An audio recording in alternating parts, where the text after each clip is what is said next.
Olá, boa noite. Este é o Conversas Cruzadas aqui na TV Com, canal 36 da NET e Via Max. O programa hoje pega como referência o caso do jornalista Pimenta Neves, para a gente discutir aqui a impunidade no Brasil. Réu confesso, no assassinato da ex-namorada, vai para a prisão 11 anos após o crime e 5 anos após a primeira condenação.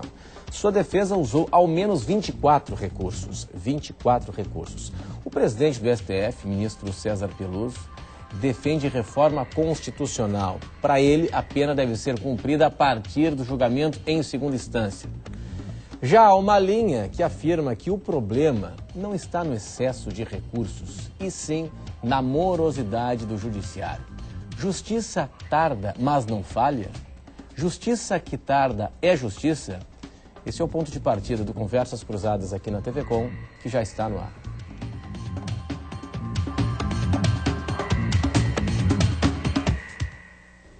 Hoje nós estamos na companhia do advogado Leoberto Caon, também está aqui conosco, conselheiro do Conselho Nacional de Justiça, Jefferson Kravchichin. O Conversas Cruzadas recebe também o professor de Direito Penal na Univale, Ayrton Chaves Júnior.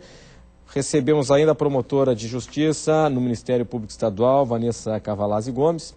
E ainda está aqui conosco o magistrado, juiz de direito, Arthur Genichem Filho. Muito obrigado, senhores, pela atenção de todos, a senhora também pela atenção hoje aqui conosco no Conversas Cruzadas na TV Com.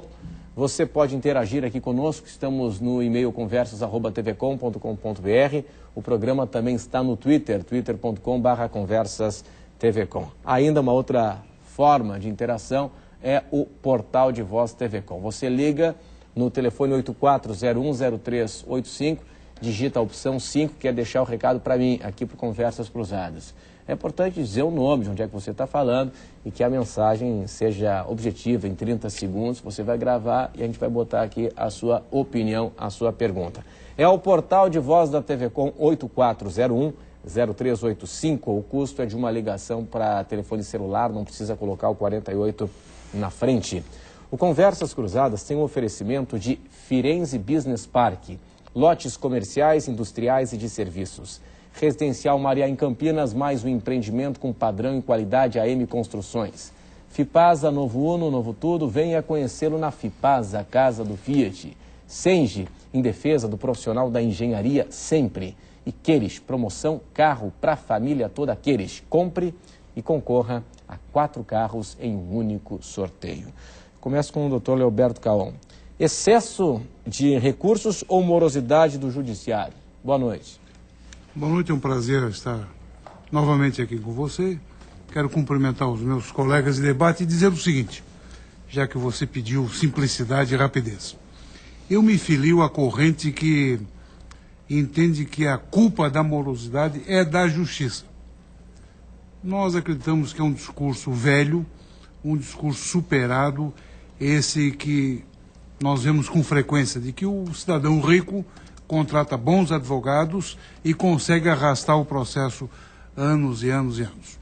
No caso Pimenta Neves, hoje já está a notícia de que a justiça poderia resolver o processo em 3 anos, ainda que a defesa fez ou interpôs 27 recursos. 27? 27 recursos, ao que eu estou informando. Os colegas advogados lá não fizeram nada mais, nada menos do que exercer uma regra constitucional sagrada e intocável da ampla defesa. Compreende? Sim. Então tem que mudar exatamente o judiciário, mas não mudar as regras que possam tolher, ainda que de longe, o direito à ampla defesa. Eu faço um registro, sei que não é uma tese simpática, mas nós, eu e muitos colegas do Brasil inteiro, e de muito tempo defendemos que a culpa é do Estado, a culpa é do Poder Judiciário.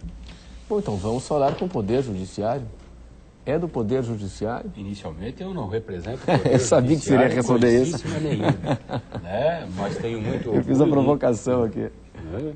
E inicialmente tenho muito orgulho de participar há quase 30 anos do Poder Judiciário. E realmente devo reconhecer que em determinadas situações Nós temos a nossa parcela de culpa, mas o Estado, né, no que tange prover de recursos, e nós temos aqui um outro representante, que é um órgão de gestão também do Poder Judiciário, talvez reconheça o que nós temos, porque nós não temos uma estrutura suficiente de atender a uma demanda, né, para que nós tenhamos uma resposta rápida. Se for colocar na abertura do vosso programa falando na impunidade, eu diria que no caso concreto não há impunidade, muito pelo contrário. Já houve a condenação há 11 anos atrás. Eu também não, só para deixar as coisas bem claras, o que não houve foi o início da execução da pena. Portanto, o Poder Judiciário, a tempo e a modo, deu a resposta há 11 anos atrás. Justiça que tarda é justiça? Evidentemente que desde Rui Barbosa, se não me falha a memória, a frase é dele, né? Mas a justiça, ela precisa também de um tempo e os processos para o seu amadurecimento, e como disse o doutor Leoberto Caon aqui, há um tempo em que se deve permitir ao processo a ampla defesa, né? Nós precisamos todos trabalhar em prol de uma melhoria de toda a estrutura e de todos os afazeres do Estado para que isso realmente ocorra. Conselheiro Jefferson Kravchichin, do CNJ, Conselho Nacional de Justiça. Onde é que está o gargalo? Onde é que está o problema aí? Boa noite. Boa noite, telespectadores. Eu tive a felicidade única, talvez, dos advogados que conseguiram ascender ao CNJ, e eu hoje posso dar uma visão, talvez até bem diferente do que eu tinha ainda como advogado, e hoje como advogado representando a OAB no CNJ. Essa visão intestina do Poder Judiciário, ela nos traz algo que assusta muito. Eu tenho dito que o sistema judicial, e quando se fala sistema judicial, não se fala dos juízes, não se fala dos advogados, não se fala dos promotores, não se fala das partes, não se fala das faculdades. Está em óbito. Ou seja, o nosso sistema judicial hoje ele é um sistema totalmente falido, por uma série de razões. Nós vivemos num país, meu caro Leoberto, que nós temos mais faculdades de direito do que o resto do mundo todo. Então isso é uma loucura. Nós vivemos num país que essas faculdades, salvo raríssimas exceções, não ensinam nada que volte para a conciliação, para a mediação, para a arbitragem. Nós vivemos num país em que se editam diariamente mais de 50 leis. Ou seja, vivemos num país em que 16 mil juízes julgaram 25 milhões de processos em 2009.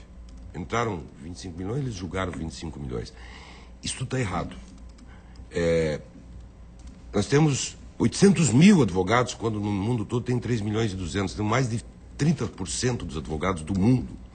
Se nós não tivéssemos exame de ordem, nós temos um estoque talvez de 3 ou 4 milhões de bacharéis, nós seríamos o dobro de advogados que existe no resto do mundo. O nosso sistema judicial é uma parafernália totalmente dantesca. Os magistrados, e eu tenho constatado isso lá, talvez a metade deles hoje precisa tomar Lexotan, remédio para dormir, estão enlouquecendo. Os advogados da mesma forma estão enlouquecendo. E a justiça não tem solução para os litígios. Nós levantamos os 100 maiores litigantes do país e constatamos que o maior freguês da justiça é o governo. Estadual, municipal, previdência social. O segundo são os grandes fornecedores de serviços, telefônicas, seguradoras, bancos. Ou seja, a justiça brasileira hoje ela é utilizada, isso tem que ficar bem claro, pelos que detêm poder econômico e poder político para que não se lhes imputem as penas e para que ela não funcione para que eles não paguem suas contas.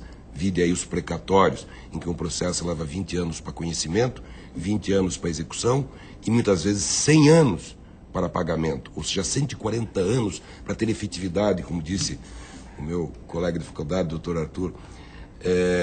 Não há efetividade, não há solução nos litígios. Então o sistema todo tem que ser repensado. Nós estamos trabalhando no CNJ com algo que trabalha nos acidentes de avião. Nós não estamos procurando culpados.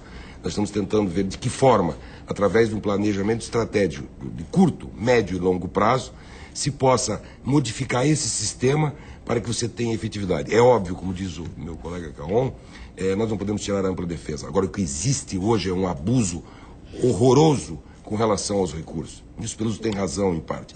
Como que se vai medir, como que se vai consertar isso? É que toda a sociedade tem que sentar. Porque nós temos que ter decisões que tragam efetividade. Aquele litigante individual que tem o seu acidente de carro, que tem o filho que sofreu alguma lesão, que precisa de algo, esse não tem solução. Quem tem solução são os grandes litigantes. Sim, o senhor criticou os recursos, né? Foram 27 recursos, né? No caso do Pimenta Neves, reduzindo, segundo a lei, modificando-se a lei, reduzindo-se assim a possibilidade de recursos, não se fere o princípio da ampla defesa? Eu estive com o ministro Jorge Mussi ontem ainda no STJ para tratar de alguns processos que nós chamamos os processos de justiça plena. Nós estamos detectando no país, através de uma seleção, nós criamos alguns critérios bem específicos para que não se venham processos individuais, mas processos de interesse coletivo e de interesse internacional, porque nós estamos sendo cobrados internacionalmente, inclusive no caso, a ministra Ellen disse no seu voto a cobrança que ela recebia com relação a esse processo do Pimenta Neves fora do país, para nós buscarmos como se busca a efetividade. E o ministro Jorge Mussi, um homem extremamente trabalhador, é catarinense aqui de Florianópolis, ele estava julgando o processo de Unai. Nós levantamos esse processo, foi um pedido inclusive da Ordem dos Advogados do Brasil e do Ministério Público, para que se dê solução. É aquele caso do Mato Grosso do Sul, em que foram assassinados os fiscais do trabalho e o motorista metralhados dentro do carro. Isso tem repercussão internacional, envolve gente muito rica. E esse processo, então, ele estava trancado no STJ, no Supremo, na discussão de competência de vara. Enfim, é uma confusão que nós estamos tentando resolver. O ministro Jorge Mussi havia adotado uma decisão que determinando uma rapidez com o desmembramento do júri, porque tem gente foragida, tem gente presa. Eles não estão mandando agora xerocar o processo e remeter para o Unai. O senhor sabe quanto tempo leva para acontecer isso, saindo do CNJ, do STJ? Em torno de 6 meses, até cumprir o sistema. Então nós com informatização, com internet, com conectividade. Onde é que só tirar o número de recursos melhora? Não. Você pega o sistema anglo-saxão nos Estados Unidos, quem atira num policial lá, o número de recursos para ele é metade. Bom, vamos lá, vamos avançando aqui. Promotora, onde é que está a raiz do problema, no seu entendimento? Acho que nós Boa noite. Eu acho que nós temos um bom tripé aí, né? Eu acho que nós temos uma carência, o número de juízes é escasso para o número de demandas judiciais que nós temos. A relação processos-juízes e promotores, às vezes, é absurda. A distribuição desses juízes nas comarcas e nas varas, elas às vezes não respeitam critérios de necessidade, né? Enfim, nós temos casos de juízes e promotores substituindo simultaneamente em 5 varas, em 5 promotorias, às vezes 5 promotorias criminais. Quer dizer, como você confere efetividade, como você confere resultado do processo com essa relação de promotores, de profissionais e trabalho, né? Acho que nós temos aí um primeiro viés. O segundo viés é, sem dúvida, o número de recursos nesse país. Uma coisa é o exercício da ampla defesa e do contraditório. Outra coisa é o abuso da ampla defesa e do contraditório. O caso do Pimenta Neves é um caso emblemático, simbólico.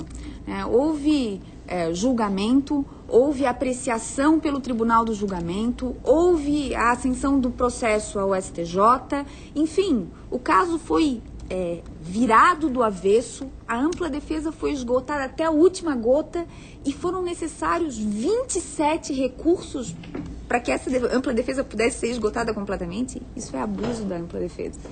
E a justiça que tarda não é justiça. Não é justiça. A justiça que tarda cria no seio da sociedade um gosto de impunidade, sim. Cria no seio da sociedade aquela frase que a gente ouve na comunidade que não dá nada. Não, isso não vai dar nada. Isso é ruim, é antipedagógico, né? Isso não produz paz social. Isso produz conflito, né? Isso replica conflito.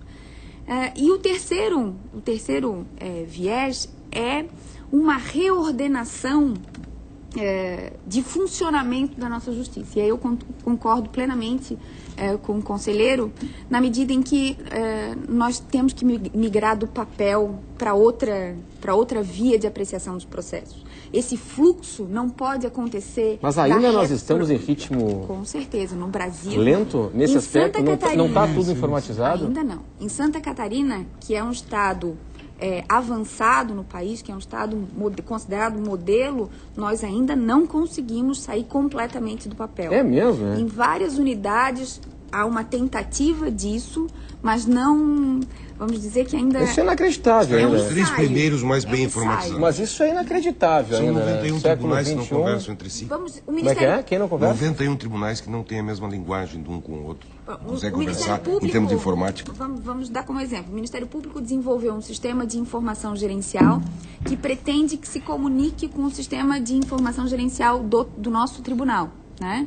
Mas isso é um processo. Imaginemos se fossem essas instituições, não sei se é devido à comparação, se fossem empresas. Estariam quebradas hoje. Falidíssimas. Né? Falidas, não tem jeito de aceitar um negócio desses, né? Professor, onde é que está a origem do problema, professor? Boa noite. Boa noite. Primeiro, obrigado pelo convite também e cumprimento os demais membros da mesa aqui. Eu acho que muitas vezes a gente olha o problema por um ângulo errado também, né? Tem se criticado agora o princípio da ampla defesa, né? Primeiro é necessário colocar que esse princípio da ampla defesa, né, e também o princípio sobre o qual vem se sustentando essa liberdade do Pimenta Neves, desde a primeira condenação até o trânsito julgado, são princípios que são sustentados nas constituições mais democráticas do planeta. Né? Então, a gente fica olhando, o problema de repente está na ampla defesa. Será que é na ampla defesa mesmo? Olha só. A pessoa foi condenada, né? No caso ele foi condenado ali e foi confirmada aquela sentença proferida pelo Tribunal do Júri, né? Tecnicamente é possível até uma reversão, tecnicamente, embora na prática fosse difícil, mas tecnicamente é impossível. E se fosse revertida alguma situação ali, né? Se bem que ali parece que, pelo que eu andei olhando, era um caso específico, parece que aqueles recursos, depois de confirmada a sentença do Tribunal do Júri, pelo Tribunal Paulista, parece que os recursos eram só para tirar as qualificadoras, né? Eram para ficar só no homicídio, tirar uma qualificadora. E aí se pergunta por que a execução aí, da pena não começou? Nesse caso específico, acredito eu que a pena deveria ter se iniciado, porque realmente, jamais...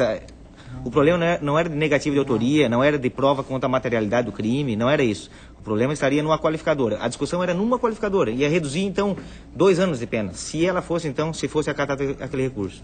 Parece que era isso. Bom, senhores, e eu preciso chamar um intervalo comercial. Daqui a pouco aqui a Fátima no Twitter, a Adriana Fontoura também. E eu queria saber a opinião de todos a respeito dessa ideia, né, defendida pelo presidente do STF, ministro César Peluso, de alteração constitucional, uma emenda, né, à Constituição, a sugestão dele, fazer com que a pena seja cumprida a partir da condenação em segunda instância, nos tribunais, né? Uma loucura. E aí, qual é o impacto disso? Qual é a opinião da mesa? A gente vai para o intervalo e volta em instantes. Até já.